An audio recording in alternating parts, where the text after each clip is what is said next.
ఓపీడీలో మనకు వచ్చే పేషెంట్స్లో one of the most common complaint కూర్చున్నప్పుడు కానీ పడుకున్నప్పుడు కానీ బాగానే ఉంటున్నాం, నుంచున్నా నడుస్తున్నా కళ్ళు తిరుగుతున్నాయి, కళ్ళు బైర్లు గమ్ముతున్నాయి, దాంతోపాటు బ్యాలెన్స్ కోల్పోతున్నాం అని చెప్తా ఉంటారు. దీనికి గల కారణాలు ఏంటో మనం చూద్దాం. ఈ ప్రాబ్లంకి చాలా కారణాలు ఉంటాయి. అందులో మొట్టమొదటిది కారణం పోస్చరల్ హైపోటెన్షన్. పోస్చరల్ హైపోటెన్షన్ అంటే మనం కూర్చున్నప్పుడు కానీ పడుకున్నప్పుడు కానీ బీపీ మెయింటైన్ అవుతుంది, కానీ వాళ్ళు నుంచున్నప్పుడు బీపీ పడిపోవటం అనేది జరుగుతుంది. దానివల్ల మెదడుకి రక్త ప్రసరణ తగ్గి కళ్ళు బైర్లు గమ్మటం, ఒళ్ళంతా చెమటలు పడటం, తూలి పడిపోవడం అనేది జరుగుతూ ఉంటుంది.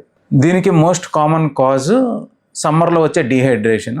దాంతోపాటు ఆడవాళ్ళలో ఎక్కువగా రక్తస్రావం జరిగినప్పుడు, అంటే పీరియడ్స్ అప్పుడు రక్తస్రావం జరగటం, కొంతమంది డయాబెటిక్ పేషెంట్స్లో షుగర్స్ కంట్రోల్ లేకపోవటం, లేకపోతే దీర్ఘకాలం షుగర్స్తో బాధపడిన తర్వాత వాళ్ళ నుంచోంగలోనే రక్తనాళాలు కాంట్రాక్ట్ అవ్వలేకపోవటం వల్ల వాళ్ళ మెదడుకు సంబంధించిన బ్లడ్ అంతా కాళ్ళ వైపు రావటం వల్ల వాళ్ళకి కళ్ళు తిరగడం అనేది జరుగుతూ ఉంటుంది. దీనికి సెకండ్ కాజ్ వచ్చేసి చిన్న మెదడులో కణితలు కానీ లేకపోతే వంశపారంపర్యత వల్ల కానీ జెనెటిక్స్ వల్ల కానీ చిన్న మెదడు అరుగుదల వల్ల వచ్చే సమస్యలు దీనికి ఇంకో కారణం. వీళ్ళు కూర్చున్నప్పుడు బాగానే ఉంటారు, నుంచున్నప్పుడు మాత్రం తాగినోడు మాదిరి తోలుతూ ఉంటారు. దాంతోపాటు మనం గుర్తుపెట్టుకోవాల్సిన అంశం అండి, ఏదైనా ఒక గ్లాస్ పట్టుకున్నారనుకోండి అది దొరుకుతూ ఉంటుంది.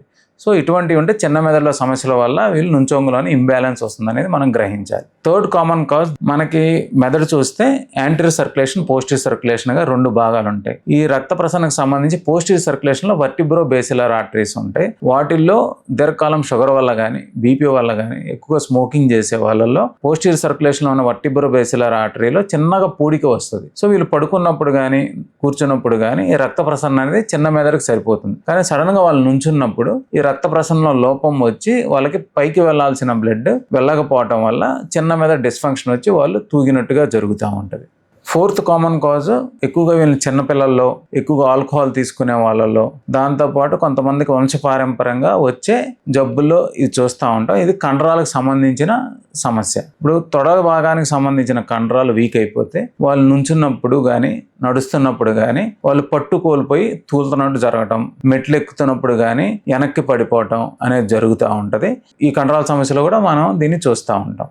ఫైనల్గా fifth most common cause neuropathy. నరాలు ఒక స్పర్శ తగ్గటం వల్ల వాళ్ళు నడిచినప్పుడు దూది మీద నడిచినట్టు ఉండటం, కాళ్ళు స్పర్శ తెలిగిపోవటం, చెప్పులు జారిపోవటం ఇలాంటివి జరుగుతూ ఉంటాయి. సో వాళ్ళకి నేల మీద పట్టు లేకపోవటం వల్ల నుంచున్నప్పుడు కానీ నడుస్తున్నప్పుడు కానీ తూలి పడిపోవటం అనేది జరుగుతూ ఉంటుంది.